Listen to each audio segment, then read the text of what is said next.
సావిత్రి, సావిత్రి లేమ్మా. అబ్బా ఉండవే, నాకు నిద్ర వస్తుంది. అబ్బా ఈ కాస్త పలహారం తిని తర్వాత హాయిగా నిద్రపోదు గాని మళ్ళీ అమ్మోగదానికి కంట పడితే ఇట్టే మాయమైపోతాయి. తిను. చూడు, కడుపు నిండా తినకపోతే గజ్జలు కూడా మొయ్యలేవు. ఇప్పటికే డాన్స్ చేసి చేసి సొరకాయలా ఉన్న కాళ్ళు పొట్లకాయలా అయిపోయింది. దానికి ఒక పూట మీ చేతి వంట తింటున్నాను కాబట్టి డబ్బు వాయించగలుగుతున్నాను. ఇక ప్రతిరోజు తింటే ఈ వేళ్ళున్నాయి చూసారు, కాళ్ళు అంత లావైపోతాయి. ఇంకా డబ్బు ఎలా వాయించను? భోజనం అంత బాగుందని అడుగుతున్నారా? ఎంత బాగుందో చెప్పమంటారా?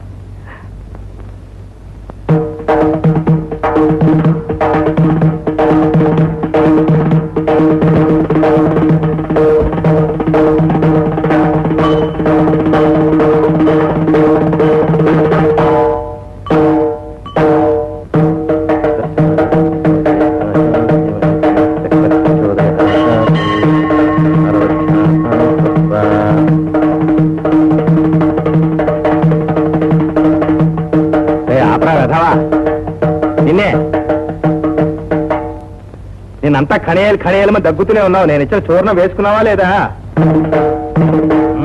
నువ్వు పుచ్చుకుంటావు, ఇచ్చిన మందు పుచ్చుకో, పచ్చంగా ఉంటా అంటే అది చెయ్యవు. ఇవాళ ఎక్కడ భోజనం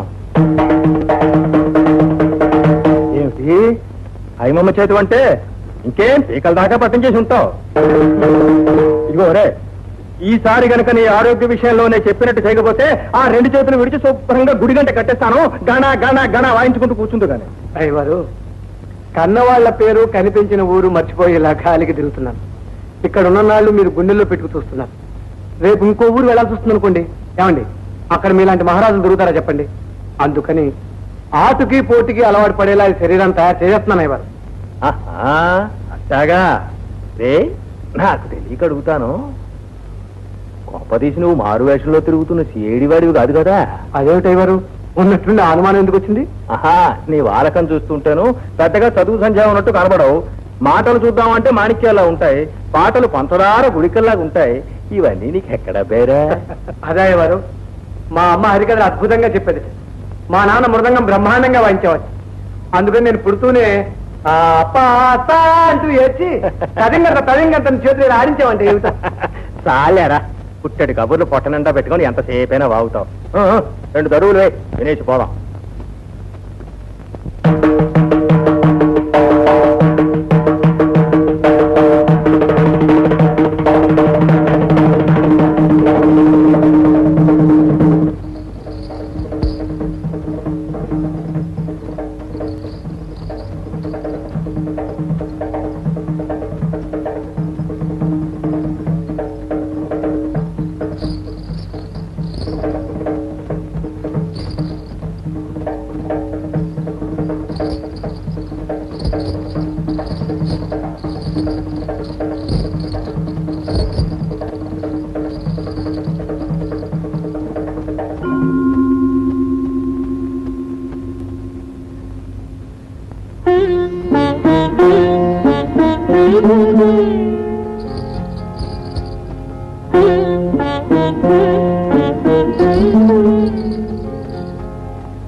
అంది పాదం అనూగింది వేళ చెలరేగింది ఒక రాసలీలా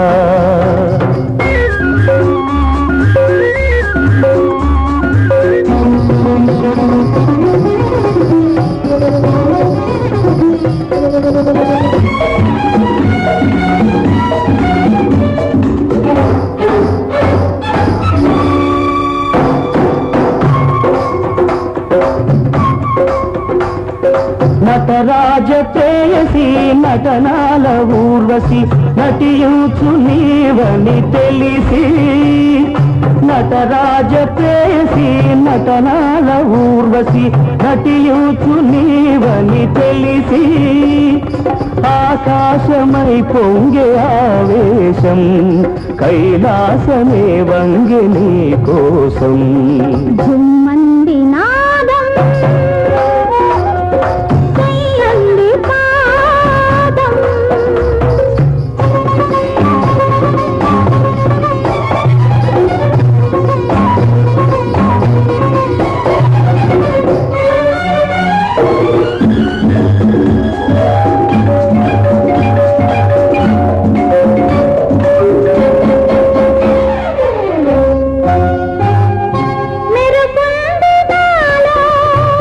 అది నీమేని విరుపు అది నీ మూవ పిలుపు చినుకు చినుకులో పిల్లులయలతో కుడిపిండి తొలకరి గల్లు విరిసింది అందాల హరివిల్లు ఈ పొంగులే 7 రంగులుగా సుంబంది నాదం సై అంది పాదం కనుగింది వేళ చెలరేగింది ఒక రాసలీలా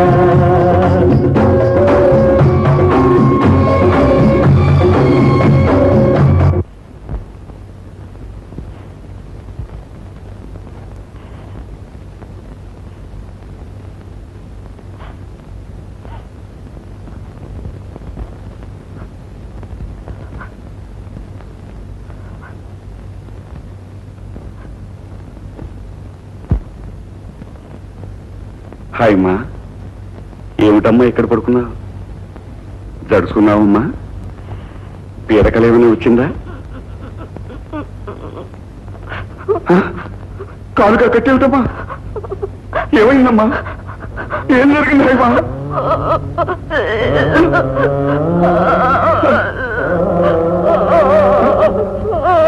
ఏమిటమ్మా?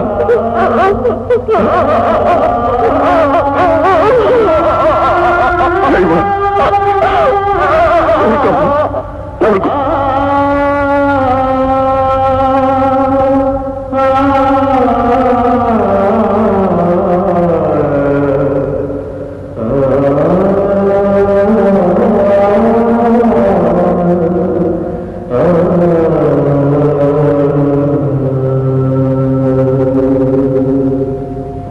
పుట్టినప్పుడు పుత్తడి బొమ్మలా ఉంటే మీ ఇంట్లో పుట్టింది హైమ కాదు, సాక్షాత్తు ఆ ఆండాళ్లే వెలిసింది అనుకున్నానయ్యా రుద్రయ్య. కానీ ఆ పెరుమాళ్ళు అన్ని కష్టాలు ఈ పిల్లకే రాసి పెడతాడని కలలో కూడా ఊహించలేదయ్యా. అందుకే రామానుజయ్య తొందరగా దానికి పెళ్లి చేసి ఈ నరకంలో నుంచి బయటకు పంపేయాలనుకుంటున్నాను. ఆ వచ్చేవాడు కషాయవాడైనా ఇంతకంటే సుఖపడుతుందేమోనని ఆశ. ఆ పని నువ్వు చేయాలనుకుంటే వెంటనే ముహూర్తం పెట్టించేద్దాం, దానికే ఉంది. అందుకే నీకు తెలిసిన కుర్రవాడు ఎవరైనా ఉంటే చూడు. చదువు లేకపోయినా పర్వాలేదు, ఆస్తి లేకపోయినా పర్వాలేదు, దాన్ని అర్థం చేసుకోగలిగిన వాడైతే చాలు. నాయనా, అది మొగదైనా నీ దాసిగా నువ్వు పెట్టే పట్టెడన్నంతో నీ ఇల్లు చూసుకుంటూ ఉంటుంది. దానికింత నీడ కల్పించు బాబు అని కాళ్ళు గడ్డం పట్టుకుని బ్రతిమాలుకుంటాను. అదేమిటయ్యా, ఎవడో పరాయవాడు కాళ్ళు పట్టుకుని బతిమాలే కర్మ నీకెందుకయ్యా? అయినవాడు నీ అదుపాజ్ఞంలో ఉన్నవాడు నీ మేనలుడే ఉండగా. తమ్ముడు తమ్ముడు నీళ్ళు పెట్టి ఎంతసేపు అయిందిరా? వచ్చి స్నానం చేసి తర్వాత తీరిక మాట్లాడుకోకూడదు. చిట్టమ్మా, ఇంతకన్నా మంచి రోజు లేదు, ఒక్కసారి వెళ్ళరా. మీకేం నాయనా, దేవుడు తాళాలు మీ చేతిలో ఉన్నాయి. మీకు తీరికైనప్పుడే ఆ దేవుడు తన పని తను చేసుకుంటాడు. నాకెలా కుదురుతుంది చెప్పండి? ఒప్పుకున్నావు కదా, అయితే ఆ దేవుడి మనిషిగా నేను ఒక్క మాట చెప్తాను, వింటావు? ఏమ్మా హైమన్ ని కోడలుగా చేసుకోవాలమ్మా.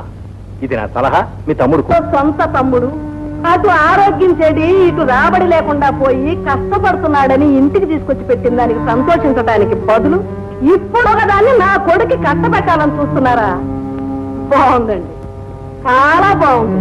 ఇదిగో తమ్ముడు, నీకు కావాలంటే 1000-2000 నా దగ్గర వడ్డీ లేకుండా తీసుకుని నీ కూతురు పెళ్లి చేయొచ్చు గాని ఇలాంటి ఆలోచనలు మాత్రం చేయొచ్చు. అంత్యనిష్ఠూరం కంటే ఆదినిష్ఠూరం మేలు. అబ్బే, ఏనాడో పాపం చేసి అవిటి వాడినై అన్నిటికీ చెడి నీ దయాధర్మంతో బతుకుతున్నాను. ఈనాడు నా కూతుర్ని నీ కొడుకు కట్టి వాడి బతుకు కూడా ఎందుకు నాశనం చేస్తానమ్మా? ఏదో తోడబుట్టిన దానివి, ఇంత సహాయం చేసిన దానివి, ఈ పుణ్యం కూడా కట్టుకుని ఆ మూగదాన్ని నీ కడుపులో పెట్టుకుంటావేమోనని ఆయన అపోహపడ్డాడు. అదే జరిగింది. మండే నా గుండె మీద ఈయన నీళ్లు తల్లిన దాని అవుతావేమోనని లోపల ఆశపడ్డాను. అంతేనమ్మా, అంతే. దాని పెళ్ళే గనక జరగపోతే నా చేతోనే దానికింత విషం ఇచ్చి దాని చెరవిడిపిస్తాను, కానీ దాని భారం మాత్రం నీ మీద వేయనమ్మా. నా మాటనం. 2 పెద్ద చెరువులు పశ్చిమ ఆసియాలో ఉన్నాయి. వీటిని అక్కడున్న ప్రజలు ఈ చెరువుల్ని సముద్రాలు అని పిలుస్తారు. కానీ అవి మాత్రం చెరువులే. ఈ 2 చెరువులు కూడా ఒకే నది నుండి వచ్చిన నీళ్లతో ఏర్పడ్డాయి. గోలాన్ హైట్స్ నుండి పుట్టిన జోర్దాన్ నది లెబనాన్లోని చెట్ల మొదళ్ల నుండి రకరకాల ఔషధాల తత్వాలను తీసుకొని స్వచ్ఛంగా ప్రవహిస్తూ ఉత్తర దిక్కున వెళ్లి ఒక సముద్రంగా ఏర్పడుతుంది. అలాగే దక్షిణం వైపుగా వెళ్లి